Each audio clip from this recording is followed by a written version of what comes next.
اللہ وہ نورانی لمحہ دروازہ کھلا جب کعبے کا، ایک نور کا ہانا سا چمکا، ایک نور کا ہانا سا چمکا۔ صلح حدیبیہ کے بعد مسلمانوں کو مشرقین مکہ سے چھٹکارا مل گیا تھا، لیکن یہودیوں کا فتنہ دن پر دن بڑھتا جا رہا تھا۔ یہودی مسلمانوں کے خلاف سازش اور جنگ کی آگ بھڑکانے میں لگے رہتے تھے۔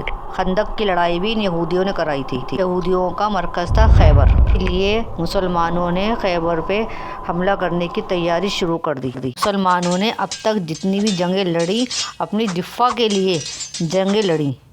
یہ پہلی جنگ تھی جس میں مسلمان کسی پہ حملہ کرنے جا رہے تھے۔ مدینے میں موجود منافقین نے خیبر کے یہودیوں کو پہلے ہی بتا دیا تھا، مسلمان تم پہ حملہ کرنے آ رہے ہیں، جن کی تعداد 1400 سے 1500 تک ہے، تم بڑی آسانی سے انہیں ہرا دو گے۔ یہودیوں نے کہا یہ تو کوئی مسئلہ ہی نہیں ہے کہ ہمارے پاس اتنے مضبوط قلعے ہیں۔ یہودیوں کے پاس مال و دولت کی کوئی کمی نہیں تھی، کیونکہ خیبر باقی عرب علاقوں کی طرح ریگستان نہیں تھا، بلکہ یہاں کی زمین فصل اور کھجوروں سے بھری ہوئی تھی۔ خیبر 2 حصوں میں بٹا ہوا تھا، ایک 5 حصوں میں اور ایک 3 حصوں میں۔ مسلمان کافی دنوں تک لڑنے کے بعد بھی پہلے قلعے کو فتح نہ کر سکے۔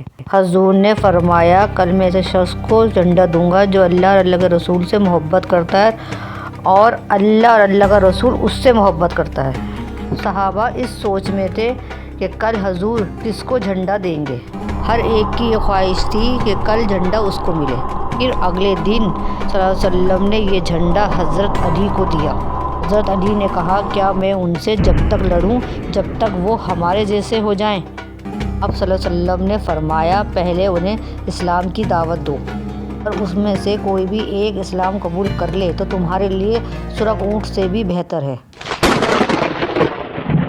خیبر کا پہلا قلعہ فینس لائن کی حیثیت رکھتا تھا۔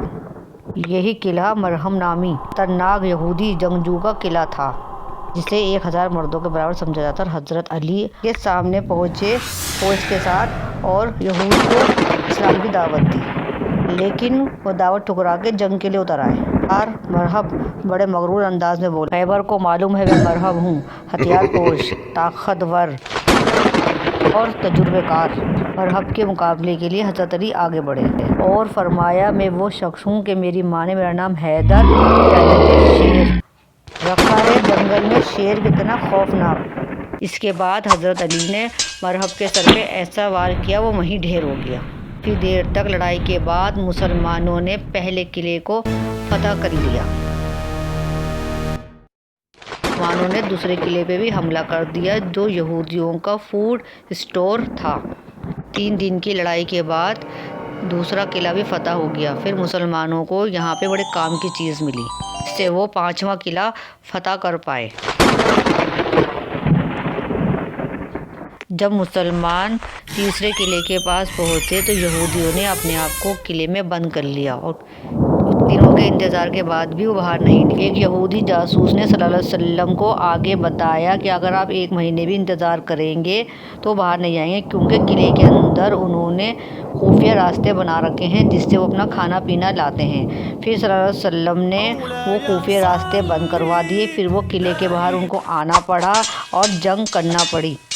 مسلمانوں نے بڑی آسانی سے انہیں کرش کر دیا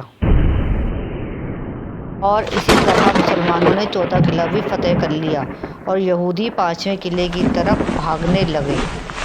مسلمان 5ویں قلعے کی طرف بڑھے، لیکن یہ سب سے مضبوط قلعہ تھا، اسے فتح کرنا ناممکن لگ رہا تھا کیونکہ یہ ایک پہاڑ پہ بنا ہوا تھا۔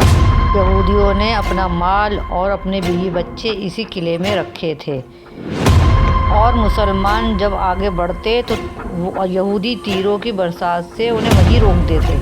کافی کوششوں کے بعد بھی مسلمان اس قلعے تک نہیں پہنچ پائے۔ حضور صلی اللہ علیہ وسلم نے پھر فیصلہ کیا کہ منجلی یعنی کیٹاپلٹ سے اس کا سامنا کریں گے۔ یہ وہی چیز تھی جو مسلمانوں کو دوسرے قلعے سے ملی تھی۔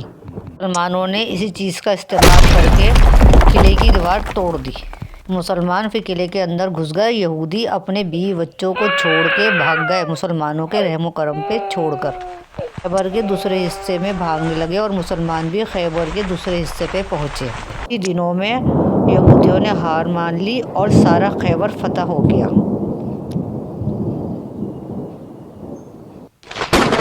محمد صلی اللہ علیہ وسلم سے یہودیوں نے کہا، اگر آپ ہماری جان بخش دیں تو ہم اپنی ساری زمین اور ساری دولت آپ کو دے کے ہمیشہ کے لیے چلے جائیں گے۔